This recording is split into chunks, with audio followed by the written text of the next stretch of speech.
और चलिए बुलेटिन की शुरुआत करेंगे मौसम की खबर की अपडेट्स के साथ, जहां हिमाचल प्रदेश में गर्मियों के मौसम में भी बारिश का सिलसिला लगातार जारी है। राजधानी शिमला में भी झमाझम बारिश हुई है। मौसम विज्ञान केंद्र शिमला के निदेशक सुरेंद्र पॉल ने कहा है कि अगले 72 घंटों में प्रदेश में मौसम इसी तरह खराब रहेगा। इस दौरान कुछ एक क्षेत्रों में भारी बारिश और ओलावृष्टि भी हो सकती है। इसके लिए ऑरेंज अलर्ट जारी किया गया है। उन्होंने कहा कि गर्मियों में पश्चिमी विक्षोभ के सक्रिय रहने के कारण प्रदेश में ज्यादा बारिश हुई है। प्रदेश में मानसून मध्य जून में प्रदेश में प्रवेश कर सकता है। हालांकि इस बार मानसून के सामान्य से कम रहने के आसार नजर आ रहे हैं, लेकिन बड़ी खबर यह है कि मई के महीने में भी लगातार बारिश का सिलसिला पूरे प्रदेश भर में जारी है। मौसम विज्ञान केंद्र के निदेशक का भी यही कहना है कि अगले 72 घंटों तक हिमाचल प्रदेश में मौसम इसी तरह बने रहेगा। कहीं भारी बारिश और ओलावृष्टि को लेकर ऑरेंज अलर्ट भी मौसम विज्ञान केंद्र ने जारी किया है। पश्चिमी विक्षोभ के कारण ये मौसम पूरे प्रदेश में बना हुआ है। तेज हवाओं के साथ बारिश और ओलावृष्टि का सिलसिला जारी है। इसके अलावा मध्य जून तक मानसून हिमाचल में हिट कर सकता है और सामान्य से कम मानसून रहने की इस बार अनुमान मौसम विज्ञान केंद्र ने जताया है। विक्षोभ अप्रोच कर रहा है और आने वाले करीब 48 से 72 घंटे में फिर से प्रदेश में मौसम खराब होगा। बारिश होगी और बारिश के साथ साथ तेज आंधी और ओलावृष्टि की संभावना भी है और साथ साथ में जो है लाइटनिंग के भी चांसेस हैं और ये स्पेल करीब 2 से 3 दिन चलेगा। और हमने ऑरेंज अलर्ट रखा है। तेज़ हवाएं कई बार जो है काफ़ी तेज़ आंधी आ जाती है और उसके साथ साथ में ओलावृष्टि भी होती है, जो कि फसलों के लिए पीछे भी नुकसान किया। तो आमतौर पर उसकी प्रिकॉशंस के लिए हमने दिया है। मौसम में कुछ कमी आएगी और जो टेम्परेचर्स हैं वो सामान्य से कम ऑलरेडी चल रहे हैं, उसमें भी कमी आ जाएगी। और इसी खबर पर ज्यादा जानकारियों के साथ हमारे सहयोगी राजेंद्र सीधे हमारे साथ जुड़ गए हैं। राजेंद्र, कुछ दशकों पहले हिमाचल में जो आजकल मौसम है उसी तरीके का मौसम कमोबेश देखने को मिलता था। गर्मियां बहुत कम अवधि के लिए हिमाचल प्रदेश में रहती थी और अब कई दशकों बाद ये आलम देखने को मिल रहा है, जहां मई के महीने में भी मौसम इस तरीके से बना हुआ है, बारिश हो रही है और कहीं ना कहीं ग्लोबल वार्मिंग का इफेक्ट भी इसमें कुल मिलाकर नजर आ रहा है। आगे आने वाले 72 घंटों के लिए भी इसी तरीके के मौसम का अनुमान मौसम विज्ञान केंद्र ने जताया है। इसको लेकर क्या कुछ ताजा अपडेट्स मिल पाए हैं? जस्मीन, बिल्कुल आगे आने वाले 72 घंटे भी इसी प्रकार से मानसून बारिश होने का अनुमान है हिमाचल प्रदेश के अधिकांश क्षेत्रों में और बारिश के साथ साथ तेज़ हवाएं भी अधिकांश क्षेत्रों में चल सकती हैं। अब जिस प्रकार की प्रेडिक्शन मौसम विज्ञान केंद्र की तरफ से लगातार रही है और वही हुआ भी। पिछले कल हमने देखा करीब शाम 6 बजे से लगातार बारिश जारी थी और देर रात तक बारिश जारी रही। तो लंबे बारिश के स्पेल हो रहे हैं, रुक रुक कर बारिश हो रही है, लेकिन लंबे स्पेल हो रहे हैं। दिन को लगातार बारिश होती रही रुक रुक कर। इसके अलावा लगातार हिमाचल प्रदेश में बारिश जारी है और गर्मियां नाम मात्र की हम कह सकते हैं। केवल 1 या 2 दिन ऐसे रहे होंगे जब टेम्परेचर इंक्रीज किया होगा, बाकी लगातार टेम्परेचर डाउन रहा है और बारिश का मौसम हमेशा रहा है। और अब जैसी कि प्रेडिक्शन है मानसून हिमाचल प्रदेश में अब आने वाला है, जून महीने के अंत तक आ सकता है, मध्य तक आ सकता है। तो ऐसे में गर्मियों का मौसम लगभग ख़त्म ही कह सकते हैं, लेकिन मानसून में कितनी बारिश होगी ये भी अब देखना होगा। हालांकि जो प्रेडिक्शन है वो यही है कि कम बारिश इस बार होने वाली है, लेकिन इस बदलते मौसम में सबसे बड़ा नुकसान उठाना पड़ रहा है स्थानीय लोगों को, किसानों को, बागवानों को। क्योंकि पिछले अगर हम कहें तो लगभग नवंबर महीने से अगर पूरे मौसम का अध्ययन किया जाए तो जब बारिश की उम्मीद थी नवंबर, दिसंबर और जनवरी, फरवरी तक, तब बारिश बहुत कम बारिश हुई और फसल की जो अच्छी पैदावार की उम्मीद थी, फ्लावरिंग की उम्मीद थी, फलों की अगर बात करें चाहे स्टोन फ्रूट्स हो या फिर एप्पल्स हो, इन तमाम को जब बारिश की ज़रूरत थी तो बारिश कम हुई, बर्फबारी कम हुई। और जब फसल का पकने का समय आया, फ्लावरिंग का समय आया, जब बारिश की ज़रूरत नहीं थी तो फिर उस वक्त दोबारा बारिश शुरू हो गई और ये बारिश अब तक कंटिन्यू है। फसल पकी, उसके बाद फसल की कटाई और फिर अगर पौधों की बात करें, फ्रूट्स की बात करें तो फिर फ्लावरिंग बुरी तरह से प्रभावित हुई है। छोटे जब फल होते हैं उनको बारिश से नुकसान हुआ, ओलावृष्टि हुई। अगर ऊपरी हिमाचल क्षेत्र की बात करें, ओलावृष्टि हुई है और इससे काफ़ी नुकसान हुआ है। जब तेज हवाएं चलती हैं, ओलावृष्टि होती है तो फिर फलों को नुकसान होता है, फ्लावरिंग को नुकसान होता है, पूरी सेटिंग प्रभावित होती है। तो ऐसे में जब बारिश की ज़रूरत नहीं थी तब बहुत अधिक बारिश हुई और जब ज़रूरत थी तो बारिश बिल्कुल भी नहीं हुई। अब क्योंकि फसल बुआई, अब खेत बुआई का समय निचले हिमाचल के क्षेत्रों में शुरू हो गया है और ऐसे में इतनी अधिक बारिश हो रही है कि बुआई बिल्कुल राजेंद्र, फसल बुआई का समय चल रहा है और ऐसे में अतिरिक्त बारिश होना कहीं ना कहीं नुकसानदायक साबित हो रहा है। बिचित राजेंद्र, बहुत शॉर्ट में आपसे ये भी जानना चाहेंगे, जिस तरीके से टूरिस्ट सीजन भी इस वक्त पूरे प्रदेश में है, खासतौर पर शिमला और मनाली जैसे इलाकों में, और जो बारिश हो रही है टूरिस्ट सीजन पर इसका कितना असर पड़ता हुआ नजर आ रहा है? और क्योंकि मानसून बहुत जल्दी सक्रिय हो जाएगा, 15 जून के आसपास बताया गया है मौसम विज्ञान केंद्र द्वारा, तो इस पर टूरिस्ट सीजन का कितना असर देखने को मिल रहा है? बिल्कुल जैस्मिन, टेम्परेचर डाउन था, ऐसे में टूरिस्ट सीजन ज़रूर अच्छा रहा, लेकिन जब बारिश इंक्रीज हो जाती है, लगातार 2 दिन बारिश रहती है, तो फिर मैसेज एक स्प्रेड हो जाता है कि बारिश अधिक है और ऐसे में पर्यटक जो दूर दराज के क्षेत्रों से आते हैं, पूरे देश के अलग अलग कोनों से, विदेशों से पर्यटक आते हैं, फिर उनका टाइम वेस्ट कह सकते हैं। उनको लगता है जब बारिश लगातार रहती है और आपको घर के अंदर, होटल के कमरों के अंदर रहना पड़ता है, तो फिर उससे प्रभावित होता है। लेकिन क्योंकि टेम्परेचर हिमाचल प्रदेश में, पूरे हिमाचल प्रदेश में काफ़ी कम रहा है, तो ऐसे में अच्छा खासा टूरिस्ट सीजन इस बार हम कह सकते हैं लगा है। लेकिन जिस प्रकार से मानसून की प्रेडिक्शन है, अगर 15 तारीख के आसपास मानसून दोबारा से शुरू हो जाता है तो फिर सीजन खत्म होने की तरफ आ जाता है, क्योंकि बारिशों में कोई भी हिमाचल प्रदेश में आना पसंद नहीं करते हैं, क्योंकि लैंडस्लाइड का खतरा रहता है, सड़कें गीली रहती हैं, पहाड़ियां हैं, फिसलन है, तो ऐसे में बिल्कुल राजेंद्र, कई फैक्टर्स हैं। फिर मानसून के सीजन में टूरिस्ट सीजन लगभग खत्म हो जाता है और जिस तरीके से अब भी लगातार बारिश हो रही है, प्रदेश के किसानों और बागवानों को कहीं ना कहीं से परेशानी तो हो ही रही है और टूरिस्ट सीजन भी इससे इफेक्ट हो रहा है। राजेंद्र, हमसे जुड़ने के लिए आपका बहुत बहुत शुक्रिया।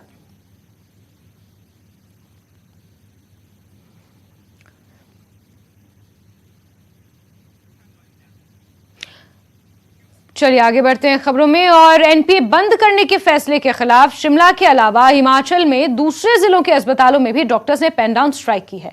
हालांकि इस स्ट्राइक में आपातकालीन सेवाओं को बाहर रखा गया है। इस स्ट्राइक का असर मरीजों पर पड़ रहा है, लेकिन डॉक्टर्स का साफ कहना है कि उनकी स्ट्राइक तब तक चलती रहेगी जब तक सरकार एनपीए बंद करने की अधिसूचना वापस नहीं ले लेती।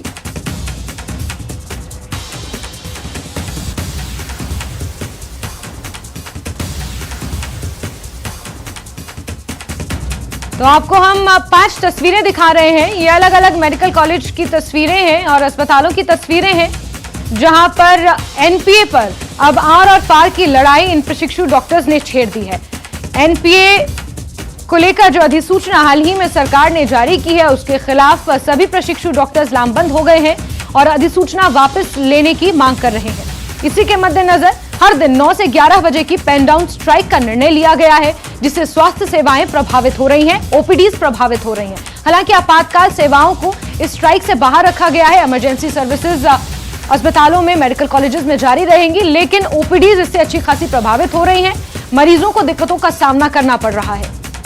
बिलासपुर, धर्मशाला, हमें कॉल दी है कि पेन डाउन स्ट्राइक होगी सुबह 9:30 से 11 बजे तक। ये हम इसलिए कर रहे हैं क्योंकि गवर्नमेंट की तरफ से एक नोटिफिकेशन आई है कि जो नए रिक्रूटिंग होंगे, अब जितने भी नए डॉक्टर्स की भर्तियां होंगी, उनको एनपीए नहीं दिया जाएगा। तो हम बेसिकली ये चाहते हैं कि इसको वापस सरकार इमीडिएटली इसको विड्रॉ कर ले, और जैसे पहले चाहता है कि एनपीए जरूरी है, it is part of the pay, तो हम चाहते हैं कि सरकार से इस अधिसूचना को वापस जल्द से जल्द ले। आज हमने ये ब्लैक बैजेस लगाकर और पेन डाउन स्ट्राइक की है 1.5 आवर की, जिसमें कि हम इमरजेंसी सेवाएं देंगे। ये जो एनपी है, नॉन प्रैक्टिस अलाउंस, ये जो हमारी बंद कर दी गई है। और ऐसा है कि हिमाचल स्टेट एक ऐसी स्टेट है जिसमें 80% जो लोग हैं वो गवर्नमेंट सेक्टर में आते हैं। अगर हमारा एनपीए बंद किया जाता है तो जो जनरल पब्लिक है ये बहुत सफ़र करती है, क्योंकि इससे क्या होगा कि प्राइवेट प्रैक्टिशनर्स ज़्यादा प्रैक्टिस में आ जाएगा और इससे जो लोकल पब्लिक है उसको भी डिसएडवांटेजेस रहेगा। ये जो हम जो अभी स्ट्राइक पिछले शुक्रवार से कर रहे हैं, जिसमें हमने एक दिन काले बिल्ले लगाकर काम किया और आज से हम लोग 9:30 से लेकर 11 बजे तक जो हम पेन डाउन स्ट्राइक कर रहे हैं, उसकी यही वजह है कि 24 मई को जो हमारा नॉन प्रैक्टिसिंग अलाउंस यानी कि एनपीए सरकार ने उसे बंद कर दिया था, तो उसी के विरोध में ये स्ट्राइक की जा रही है। सरकार द्वारा जो अधिसूचना जारी की गई है जिसमें नए डॉक्टर्स जो हैं उनका NPA नॉन प्रैक्टिसिंग अलाउंस उसको बंद करने के बारे में कहा गया है, तो उसी के विरोध में आज हम ये प्रोटेस्ट कर रहे हैं। हमारी तरफ से एक साइलेंट प्रोटेस्ट है सरकार को बताने के लिए कि इस अधिसूचना की क्या खामियां हैं, जिससे आने वाले जो नए प्रशिक्षु डॉक्टर्स हैं बहुत ही ज़्यादा हतोत्साहित होंगे। तो हम सरकार से रिक्वेस्ट है हमारी कि इस अधिसूचना को वापस लिया जाए। ये हमारी जॉइंट एक्शन कमेटी जो है उसका निर्णय है पेन डाउन स्ट्राइक को 2 घंटे की मॉर्निंग में करने के लिए, और फर्दर फिर अगर कोई इसके ऊपर कोई निर्णय जल्दी से नहीं हुआ तो फिर हम अगला further course of action decide करेंगे। तो ये कहना चाहती हूँ कि सरकार ने जो निर्णय लिया NPA को वापस लेने का, ये बिल्कुल भी चिकित्सकों के हित में नहीं है। ये हमारा मनोबल तोड़ने वाला है और इससे हमारे भविष्य के साथ खिलवाड़ हो रहा है। और हम डॉक्टर्स इतने मेहनत कर रहे हैं, दिन रात मेहनत करते हैं, 24 आवर हम सेवाएं देती हैं और हम इतने मेहनत कर रहे हैं, फिर सरकार अब हमें NPA भी नहीं देगी, तो फिर इससे हमें डिमोरलाइजेशन हो रही है और बहुत से बच्चे जो हैं आगे प्राइवेट प्रैक्टिस स्टार्ट करेंगे, तो फिर ऐसा होगा कि इवेंचुअली जो है ये जनता पे भारी पड़ेगी और उनका खर्चा बढ़ेगा। तो फिर सरकार से यही से आग्रह है कि वो अपना ये जो निर्णय वापस ले ले और फिर हमें NPA दे दे। और राजेंद्र हमारे सहयोगी इसी खबर पर ज्यादा जानकारियों के साथ जुड़ गए हैं। राजेंद्र, आज भी पेन डाउन स्ट्राइक रहने वाली है डॉक्टर्स की पूरे प्रदेश भर में, और लगातार जिस तरीके से पेन डाउन स्ट्राइक की वजह से OPDs प्रभावित हो रही हैं, मरीजों को दिक्कतों का सामना करना पड़ रहा है। इस बीच बयान भी सामने आया है स्वास्थ्य मंत्री का, और उन्होंने साफ कहा है कि सरकार की माली हालत सही नहीं है, ऐसे में सबको ध्यान देना चाहिए, लेकिन डॉक्टर्स पीछे हटने को तैयार नहीं है। राजेंद्र, बिल्कुल जास्मीन, और इन सब का खामियाजा मरीजों को भुगतना पड़ रहा है। सुबह 9:30 बजे OPD शुरू होती थी, लेकिन अब 11 बजे के बाद OPD शुरू हो रही है। ऐसे में लंबी कतारें हमने पिछले कल भी देखी, चाहे शिमला के IGMC अस्पताल की बात हो, दीनदयाल उपाध्याय अस्पताल की बात हो, या फिर कमला नेहरू अस्पताल की बात हो, पूरे प्रदेश में इसी प्रकार का आलम था। लंबी कतारें OPD के बाहर देखी गई और काफ़ी देर तक, हालांकि सफ़र डॉक्टर्स को भी करना पड़ा क्योंकि सभी मरीज को अटेंड करना, डॉक्टर्स को सभी मरीज को अटेंड करना होता है। तो ऐसे में काफ़ी दिक्कतें मरीजों को भी हुई और डॉक्टर्स को भी हुई। अब कब तक ये सिलसिला चलता है ये देखना होगा, क्योंकि कहीं ना कहीं से इंटरफेयर अब सरकार को भी करना होगा इस पूरे मसले के ऊपर। डॉक्टर्स ने साफ, डॉक्टर्स की तरफ से कहा गया है कि अगर सरकार जल्द अपना निर्णय वापस नहीं लेती है या समस्या का समाधान नहीं निकालती है तो फिर ये जो समय पेन डाउन स्ट्राइक का है ये इंक्रीज करेंगे। अभी 1.5 घंटे का समय है, अब अगले 2 दिन, अब कल बैठक होने की उम्मीद है डॉक्टर्स की, दोबारा रेजिडेंट डॉक्टर्स की बैठक होगी, उसमें फिर से निर्णय लिया जाएगा और ये टाइम इंक्रीज किया जा सकता है। अब ऐसे में सरकार के ऊपर सब कुछ निर्भर है। मुख्यमंत्री आज शिमला पहुंच चुके हैं, तो क्या वो निर्णय लेते हैं, इस पूरे मसले को किस प्रकार से देखते हैं, ये ज़रूरी होगा, क्योंकि अब धीरे धीरे समय भी जैसे व्यतीत होता जा रहा है तो लोकसभा चुनाव नज़दीक आते जा रहे हैं। दोनों राजनीतिक दल चुनावों की तैयारियां भी कर रहे हैं। ऐसे में बड़ा अब संकट सरकार के समक्ष हो गया है। और NPA की अगर हम बात करें तो पिछले लंबे समय से, पूर्व सरकार के समय से, पहले 30%, 35% NPA डॉक्टर्स को मिलता था, फिर 30% हुआ, उसके बाद 25% हुआ, फिर 20% NPA डॉक्टर्स को अभी दिया जा रहा था, लेकिन इस पूरे को सरकार ने बंद कर दिया है। अब देखना होगा क्या आगे निर्णय रहता है। हालांकि जो न्यू पे स्केल मिले हैं कर्मचारियों को, उनमें डॉक्टर्स की जो पे है उसमें काफ़ी इंक्रीज हुआ है, जिसके बाद ये निर्णय प्रदेश सरकार ने लिया है। हालांकि माली हालत का ज़रूर जिक्र किया जा रहा है प्रदेश की, लेकिन अन्य कर्मचारियों की अगर हम बात करें, अन्य विभागों की बात करें, तो वहाँ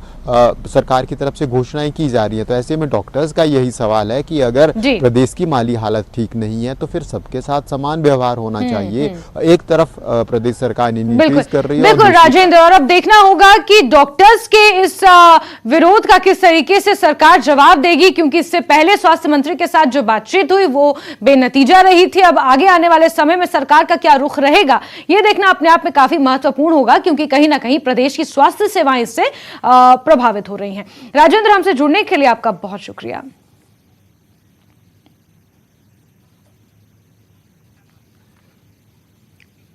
डॉक्टर्स की पेन डाउन स्ट्राइक के मामले पर स्वास्थ्य मंत्री ने कहा है कि प्रदेश की आर्थिक स्थिति खराब है और सभी को इसका ध्यान रखना चाहिए। उन्होंने कहा कि डॉक्टर्स की मांगों पर विचार किया जा रहा है। ये बात स्वास्थ्य मंत्री कर्नल धनीराम शांडिल ने सिविल अस्पताल देहरा के औचक निरीक्षण के दौरान कही। डाउन स्ट्राइक की स्थिति भी सच्चे हैं। समझता हूं कि अगर किसी के भी अधिकारों में कुछ कटौती कर दी जाए या किसी की पेमेंट में कुछ कटौती के आसार जनाएं, अभी वाले डॉक्टर भी इसका कोई असर नहीं है। इससे थोड़ा आने वाले डॉक्टर ने कहा गया है, इसके बारे में भी विचार विमर्श किया जा रहा है और शीघ्र ही आपके सामने स्थिति सामान्य हो। और यहाँ वक्त एक बहुत ही छोटे से ब्रेक का।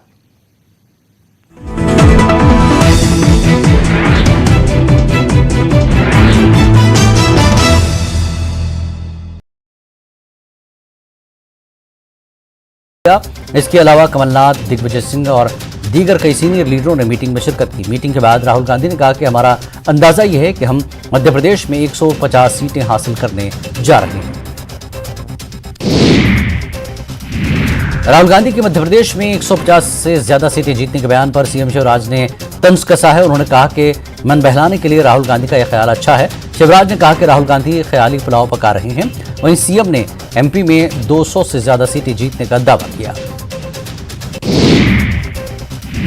मरकजी वज़ीर दाखिला अमित शाह मणिपुर के इंफाल का दौरा करने वाले हैं। अमित शाह के दौरे को लेकर तमाम तैयारियां की जा रही हैं। इस दौरे के दौरान मरकजी वज़ीर मणिपुर में सिक्योरिटी सूरत हाल का जायजा लेंगे। दिल्ली पुलिस ने रेसलिंग फेडरेशन के सदर बृजभूषण शरण सिंह के खिलाफ मुजाहरा करने वाले पहलवानों के खिलाफ इतवार को की गई सख्त कार्रवाई का दिफा किया है। दिल्ली के डीसीपी सुमन नलवा ने कहा कि 23 मई को जब पहलवानों ने कैंडल मार्च का मुतालबा किया तो हमने उनसे बात की और उन्हें बताया कि यह हाई सिक्योरिटी जोन है और यहां मुजाहरे की इजाजत नहीं दी जा सकती, लेकिन इसके बावजूद वो अड़े रहे। प्रधानमंत्री नरेंद्र मोदी ने रजब तैयब एर्दोगान को दोबारा चुनाव जीतने पर ट्वीट के जरिए मुबारकबाद दी। पीएम मोदी ने ट्वीट में लिखा कि उन्हें यकीन है कि दो तरफा संबंध और आलमी मसाइल पर ताउन में इजाफा होता रहेगा। ख्याल रहे कि तुर्की के प्रेसिडेंट की हैसियत से रजब तैयब एर्दोगान की ये तारीखी कामयाबी है। गहलोत और पायलट मिलकर लड़ेंगे असेंबली चुनाव के सी वेणुगोपाल ने 4 घंटे तक जारी रहने वाली मीटिंग के बाद कहा, दोनों ने फैसला हाईकमान पर छोड़ दिया। झुंझुनू सड़क हादसे में अब तक 8 श्रद्धालुओं की मौत, 26 लोग घायल। श्रद्धालु मनसा देवी से वापस लौट रहे थे। मृतक के परिवार वालों को 1-1 लाख देने की घोषणा हुई है। सरोही में राजस्थान रोडवेज की बस ने हेडलाइंस प्रेजेंटेड बाय पेट सफा आयुर्वेदिक चूर्ण। पेट सफा तो हर रोग दफा।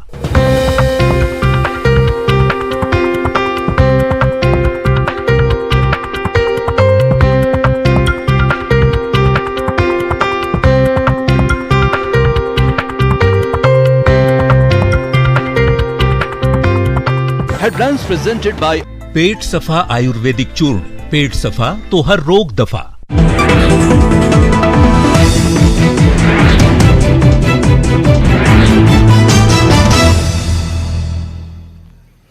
ब्रेक के बाद खबरों के सिलसिले को आगे बढ़ाएंगे। Justice MS Ramchandra Rao Himachal high court के मुख्य न्यायाधीश के रूप में शपथ ग्रहण करेंगे। शपथ ग्रहण समारोह सुबह 10:30 बजे राजभवन में आयोजित होगा, जहां राज्यपाल श्री प्रताप शुक्ल जस्टिस एमएस रामचंद्र राव को शपथ दिलाएंगे। इस मौके पर सीएम सुखविंदर सिंह सुक्खू भी मौजूद रहेंगे। शपथ लेने के बाद justice MS Ramchandra Rao high court के कार्यभार को संभालेंगे, जहां उनका हाईकोर्ट में रेड कारपेट वेलकम किया जाएगा। साथ ही गार्ड ऑफ ऑनर भी उन्हें दिया जाएगा। हाईकोर्ट बेंच और बार की तरफ से भी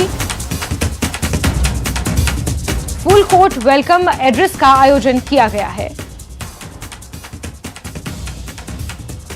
रणबीर हमारे सहयोगी फोन लाइन पर मौजूद हैं। रणबीर, किस तरीके से रहने वाला है ये शपथ ग्रहण समारोह आज का?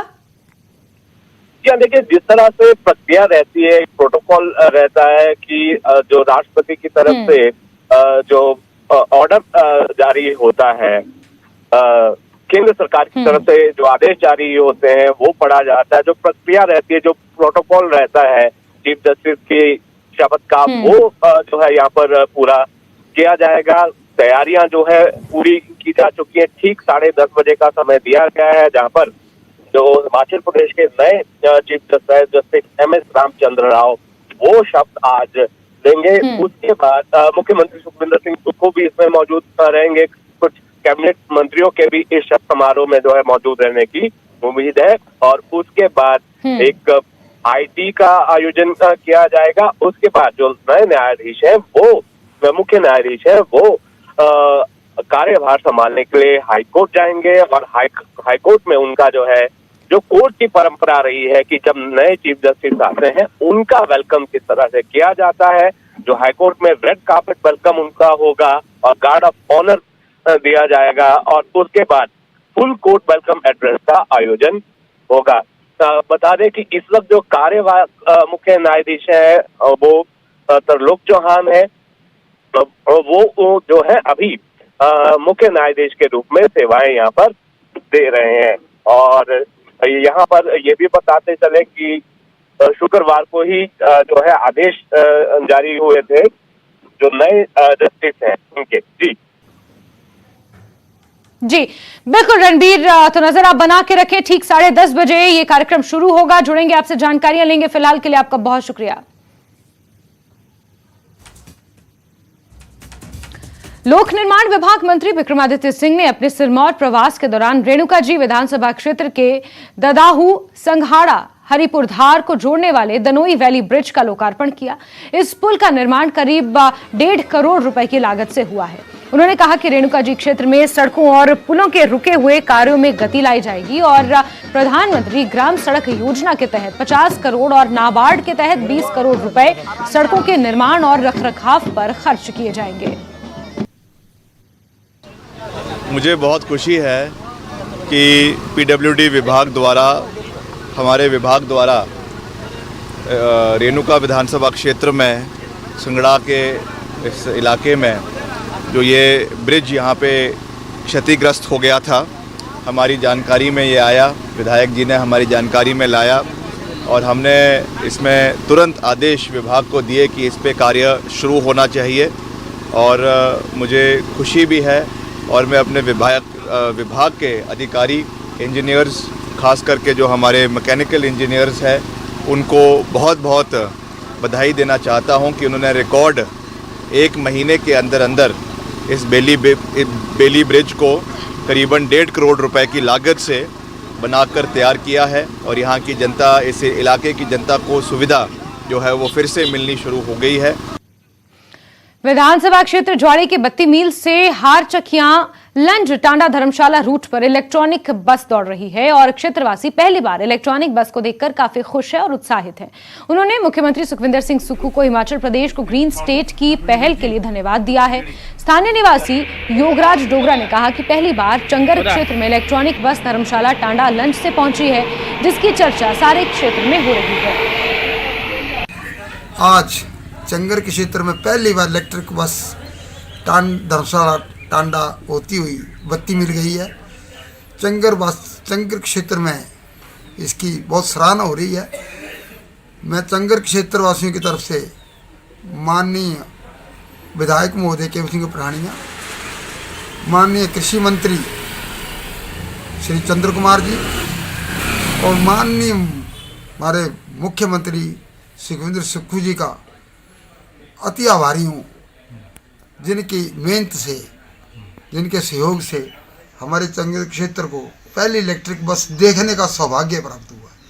दिल्ली में सीएम सुखविंदर सिंह सुक्खू ने केंद्रीय विद्युत मंत्री आर.के. सिंह से मुलाकात की। ये मुलाकात दिल्ली के श्रम शक्ति भवन में हुई, जहां सीएम ने केंद्रीय मंत्री से हिमाचल की जल विद्युत परियोजना और ग्रीन हाइड्रोजन के विषय को लेकर चर्चा की। यहां सीएम ने SJVN में फ्री पावर पर रॉयल्टी को 12% से बढ़ाकर 30% करने की मांग के साथ BBMB में राज्य की हिस्सेदारी के बारे में भी जानकारी दी और राज्य के लिए 12% पानी की रॉयल्टी की मांग की। यहां सीएम ने केंद्रीय मंत्री को बताया कि शानन परियोजना का 99 वर्ष का लीज एग्रीमेंट मार्च 2024 में खत्म हो रहा है। इसको लेकर सीएम ने ये परियोजना हिमाचल सरकार को हस्तांतरित करने के संबंध में पंजाब सरकार को जरूरी निर्देश देने की मांग भी केंद्रीय मंत्री से की। प्रोजेक्ट्स है, उस संदर्भ में मैंने माननीय केंद्रीय मंत्री आर.के. सिंह जी से मुलाकात की है और ग्रीन हाइड्रोजन के क्षेत्र में कैसे आगे बढ़ा जाए उस संदर्भ में हमने उनसे बातचीत की है। शानन का हमारा प्रोजेक्ट है, उस संदर्भ में हमने बात की है। हमें जो रॉ मटेरियल की फ्री रॉयल्टी मिलनी चाहिए उस संदर्भ में बात की है। तो इस सब दृष्टिकोण से हमने अपना पक्ष माननीय केंद्रीय मंत्री जी के सामने। और इसी के साथ नमस्ते हिमाचल में आज के लिए बस इतना ही, लेकिन हिमाचल प्रदेश की तमाम महत्वपूर्ण खबरों के लिए आप जुड़े रहिए न्यूज़ 18 JKLH के साथ। नमस्कार।